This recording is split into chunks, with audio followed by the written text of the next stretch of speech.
Assalamualaikum warahmatullahi wabarakatuh. Perkenalkan, nama saya Silva Karisma Febriska dari kelas R006 Manajemen. Di sini saya akan menjelaskan materi manajemen persediaan pada mata kuliah manajemen keuangan dengan dosen pengampu Bapak Dr. Haji Tona Aurora Lubis, SEMM.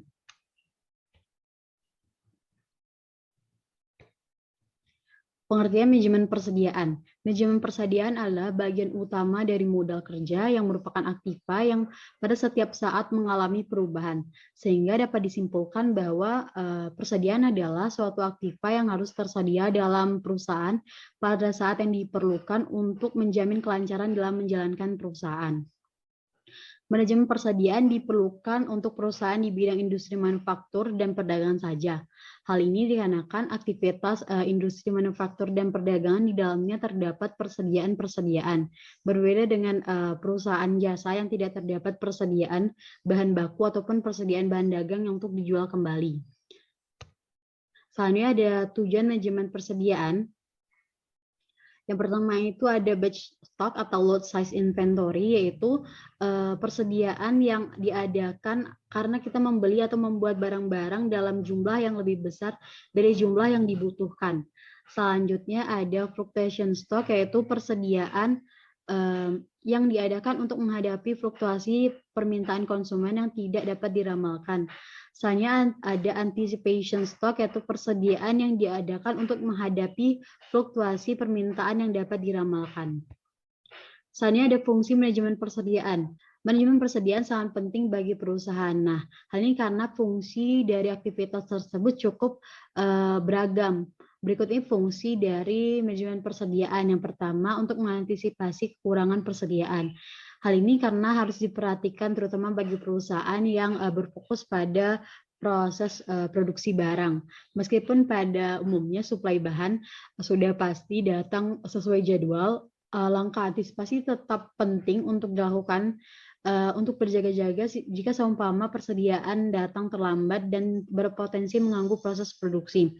Misalnya untuk mengantisipasi pesanan persediaan ternyata tidak sesuai dengan kebutuhan. Kondisi seperti pesanan yang tidak sesuai mungkin jarang terjadi, namun bukan tidak mungkin bisa terjadi.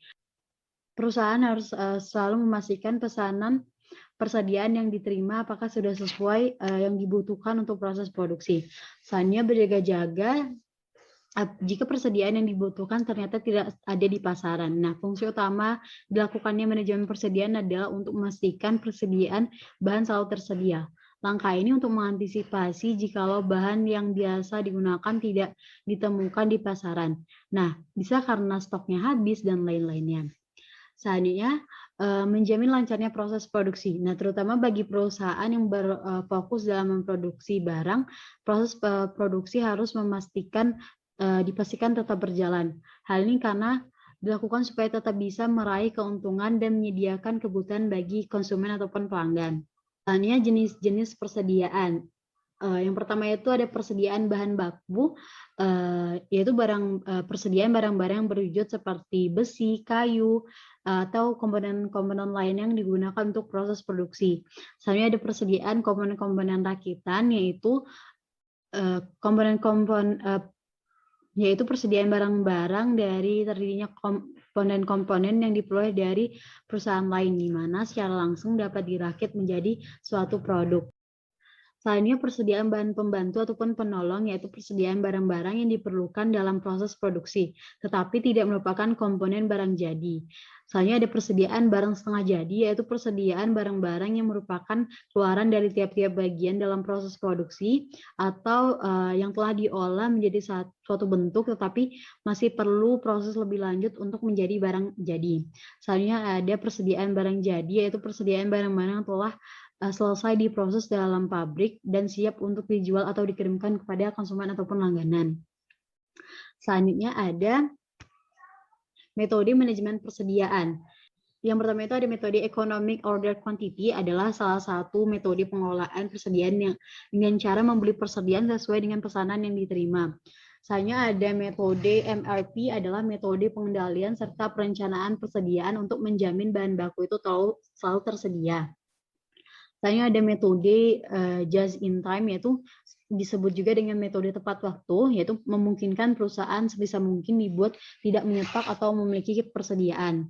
Misalnya ada metode analisa ABC, yaitu metode yang dilakukan untuk penggolongan persediaan di mana pasar penggolongan tersebut adalah nilai serta persediaan. Yang terakhir ada metode periodic review, yaitu metode ini memungkinkan dilakukannya pemesanan persediaan bahan dalam jarak waktu yang sama. Misalnya ada biaya persediaan itu terdiri dari pertama ada biaya pemesanan. Biaya pemesanan ini adalah merupakan biaya yang akan berkaitan dengan kegiatan pemesanan persediaan. Nah, biaya pemesanan ini biasanya mencakup seluruh biaya yang dikeluarkan mulai dari pertama kali order hingga barang pesanan tersebut tersedia di gudang. Contohnya seperti biaya komunikasi, biaya pengiriman, dan lain-lain.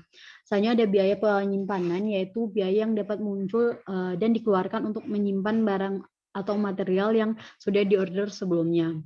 Nah, biasanya penyimpan ini dapat berubah sesuai dengan nilai persediaan yang disimpan. Nah, contohnya itu seperti biaya asuransi, biaya keamanan, dan lain-lain. Misalnya ada biaya persiapan, ini akan muncul jika perusahaan dapat memproduksi barang sendiri atau material persediaan yang telah dibutuhkan.